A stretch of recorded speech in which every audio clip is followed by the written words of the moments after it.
16 रुपए यूनिट बिजली थी जब हम गए अप्रैल के अंदर। आज बिजली 50 रुपए यूनिट पे पहुंच गई है। आटा 55 रुपए 60 रुपए से पहुंचा है आज केजी 150 रुपए पे। सोचें कि ये आम आदमी की खुराक है आटा। उसके बाद चावल दुगनी कीमत होगी जो चावल थे। चीनी, हमारे दौर में बड़ा शोर मचा चीनी चोर। हमने इंक्वायरी करवाई, चीनी की कीमत 80 रुपए थी, आज चीनी 160 रुपए पे पहुंच गई है। सारे जो बड़े बड़े शुगर मिल माफिया वो सारे बैठे हुए हैं आज गवर्नमेंट के अंदर। और फिर दूध, ये दूध बड़ा जरूरी है क्योंकि बच्चों के लिए बहुत जरूरी है। 150 रुपए लीटर से गया 230 रुपए लीटर पे।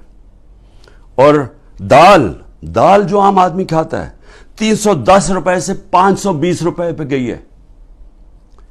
ये जरा बताएं कि कौन जिम्मेदार, और इसका जिम्मेदार जनरल बाजवा था। ये आज मेरा दिन याद रख लें, जब भी इलेक्शन होगा आप तहरीक इंसाफ को रोक ही नहीं सकते।